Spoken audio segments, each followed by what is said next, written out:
Assalamualaikum warahmatullahi wabarakatuh.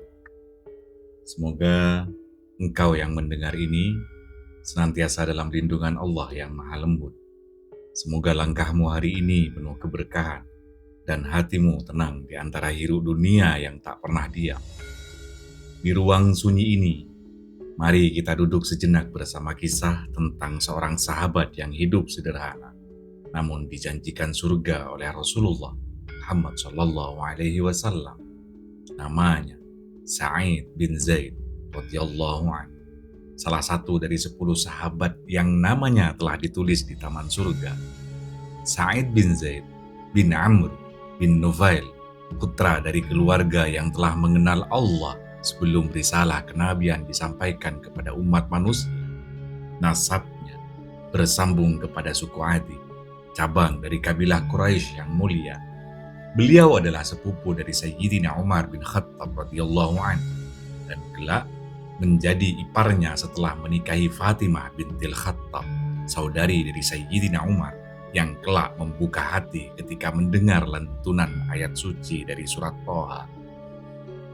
Sa'id lahir dalam rumah yang tak menyembah berhala karena ayahnya, Zaid bin Amr, adalah salah satu dari sedikit orang yang menolak menyentuh berhala di tanah Mekah.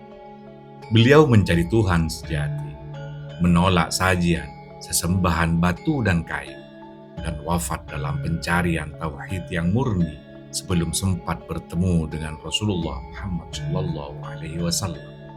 Dari ayahnya itulah Sa'id belajar diam yang bermakna, belajar mencari kebenaran dengan hati yang jernih.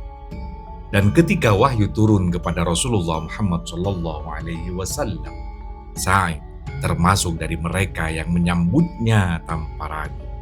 Beliau beriman di masa awal, saat nama Islam masih berbisik di balik pintu, dan langkah ke Baitullah berarti taruhan nyawa. Beliau berhijrah bersama kaum beriman, meninggalkan harta, nama, dan rumah demi sebuah keyakinan yang tak dapat ditukar oleh dunia. Rasulullah Muhammad Sallallahu Alaihi Wasallam mencintainya dan menyebut namanya dalam 10 yang dijamin surga, sebuah kehormatan yang hanya dianugerahkan kepada hati yang tulus dan teguh. Sa'id bin Zaid radhiyallahu anhu termasuk dalam barisan pertama yang memeluk Islam ketika nama Rasulullah baru dibisikkan di lorong-lorong Mekah. Beliau beriman tanpa menunggu bukti karena hatinya telah disiapkan oleh Allah dari keluarga yang mencintai tauhid. Bersama istrinya, Fatimah bintil Khattab, beliau memeluk Islam secara sembunyi-sembunyi hingga datang hari ketika Sayyidina Umar sang kakak Fatimah masuk dengan amarah dan pedang di tangan. Namun di rumah itulah Allah menurunkan hidayah ketika Umar mendengar lantunan kalam suci dari surat Thaha. Air mata Sayyidina Umar pun jatuh, dan Sa'id bin Zaid menjadi saksi lahirnya seorang pemimpin besar Islam dari ayat yang mengetuk hati, bukan dari pedang yang terhunus. Ketika hijrah diperintahkan, Sa'id meninggalkan tanah kelahirannya tanpa ragu. Beliau turut berjuang dalam banyak peperangan bersama Rasulullah, kecuali perang Badar. Bukan karena absen, bukan karena takut, tapi karena saat itu beliau diutus untuk tugas lain oleh Rasulullah. Namun Nabi tetap menghitungnya sebagai peserta Badar dan memberinya bagian dari ghanimah perang itu. Rasulullah Muhammad Sallallahu Alaihi Wasallam bersabda, "Innahu qad syahida Badra wa qasama lahu min sahmi." Sungguh, Sa'id telah terus serta dalam Badar dan aku memberinya bagian dari ghanimah. Diriwayatkan oleh Imam Ahmad dan Abu Dawud.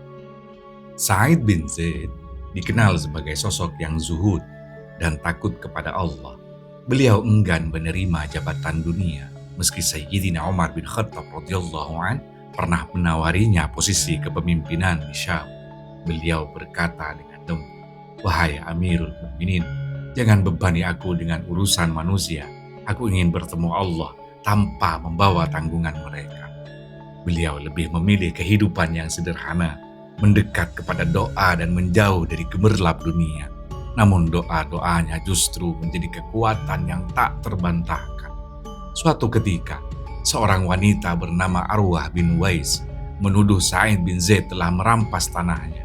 Sa'id menolak dengan tenang dan berkata, "Bagaimana mungkin aku mengambil hakmu setelah aku mendengar Rasulullah bersabda, Man zalama minal ardi syai'a, tuwikohu min sab'i aradin." Siapapun orangnya yang mengambil sejengkal tanah secara zalim, maka ia akan dikalungi dengan tanah itu dari 7 lapis bumi. Diriwayatkan oleh Imam Al-Bukhari dan Imam Muslim.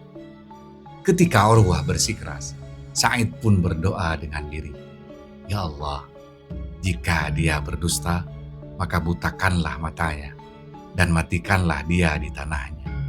Tak lama setelah itu, doa itu menjadi nyata. Arwah kehilangan penglihatannya dan terjatuh di sebidang tanah, lalu meninggal di sana. Orang-orang pun gemetar menyebut nama Sa'id bin Zaid sebagai salah satu sahabat yang doanya diijabah langit. Beliau hidup dengan tenang setelah wafatnya Rasulullah, tak mengejar jabatan, tak mencari popularitas. Sa'id adalah lelaki yang jika duduk di tepi masjid, tak seorang pun tahu bahwa di hadapan mereka ada seorang penghuni surga yang masih berjalan di muka bumi. Beliau wafat pada tahun 51 Hijriah di Al-Aqiq, sebuah lembah di luar Madinah, dan disolatkan oleh Sayyidina Abdullah bin Umar radhiyallahu anhu. Doanya, imannya, dan kesederhananya menjadi kisah abadi yang menuntun hati yang ingin tenang. Rasulullah Muhammad SAW bersabda tentang 10 sahabat yang dijamin surga. Abu Bakrin fil jannah, wa Umar fil jannah, wa Uthman fil jannah, wa Aliyun fil jannah, wa Talha fil jannah, wa Zubair fil jannah, wa Abdurrahman bin Auf fil jannah, wa Sa'ad bin Abi Waqqas fil jannah, wa Sa'id ibn Zaid fil jannah, wa Abu Ubaidah al-Jarrah fil jannah.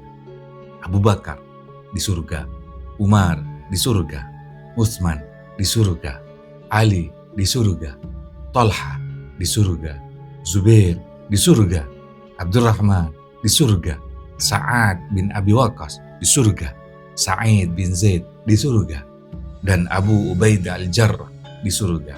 Diriwayatkan oleh Imam At-Tirmidzi dan Abu Daud. Sa'id bin Zaid, bayangan yang dijanjikan surga, doanya diijabah, langkahnya dirahmati, dan namanya kekal dalam kalimat Rasulullah. Ia tak membangun menara, tapi membangun keyakinan. Ia tak mengejar dunia, tapi dunia pun bersaksi atas kesuciannya. Ada manusia yang bersinar tanpa cahaya panggung, teman-teman sekalian, yang dikenal langit tapi terlupa di bumi. Sa'id bin Zaid radhiyallahu anhu adalah salah satunya. Beliau tak mencari nama, tak menulis kisahnya di batu atau di kain sejarah. Namun Allah menulis namanya di daftar yang tak akan terhapus. 10 nama sahabat yang dijamin surga oleh Rasulullah Muhammad SAW. Dalam kesunyiannya, beliau menjadi saksi bahwa kemuliaan tak selalu datang dari suara yang keras, kadang justru dari diam yang ikhlas. Imam Az-Zahabi berkata dalam Siyarul A'lam An-Nubala, Sa'id bin Zaid adalah sosok yang jujur, pemberani, dan penuh iman. Beliau menjauh dari dunia bukan karena lemah, tapi karena hatinya telah sibuk dengan akhirat. Sungguh benar sabda Rasulullah, La yazalullahu yamdahu aqwama la tu'rafu wujuhum fil ardi walakinnahum ma'rufuna fis sama. Rawahu Ahmad. Allah senantiasa memuji suatu kaum yang wajahnya tak dikenal di bumi, tapi mereka dikenal di langit. Diriwayatkan oleh Imam Ahmad. Dan barangkali Sa'id bin Zaid adalah di antara wajah-wajah itu. Wajah yang tak diliput sejarah, tapi disambut malaikat dengan senyum surga. Dalam setiap zaman, teman-teman sekalian, selalu ada mereka yang memilih jalan sunyi, tidak karena takut, tapi karena yakin bahwa Allah lebih tahu. Sa'id bin Zaid mengajarkan satu hal yang agung, bahwa keagungan tidak harus dilihat, cukup didengar oleh langit, cukup disimpan dalam hati. Beliau wafat tanpa istana, tanpa pangkat, namun bumi Madinah menangis atas kepergiannya. Langit mencatatnya sebagai saksi dan manusia berbisik menyebutnya. Dialah lelaki yang doanya dikabulkan dan langkahnya menuntun menuju surga. Dan di zaman yang riuh ini, teman-teman sekalian, di tengah manusia yang berlomba menjadi terkenal, kisah Sa'id bin Zaid adalah nafas yang menenangkan. Bahwa tak semua cahaya datang dari sorot kamera, kadang justru dari hati yang berdoa dalam gelap. Dan hanya Allah yang tahu. Allahumma ja'alna min ibadikal mukhlisin alladzina yu'rafuna fil ardi wa yu'rafuna fis sama. Ya Allah, jadikanlah kami hamba-hambamu yang ikhlas, yang tak dikenal di bumi, namun dikenal di langit. Amin, amin, amin. Walhamdulillahi rabbil alamin. Hadanallahu wa iyyakum wal afwa minkum. Wassalamualaikum warahmatullahi wabarakatuh.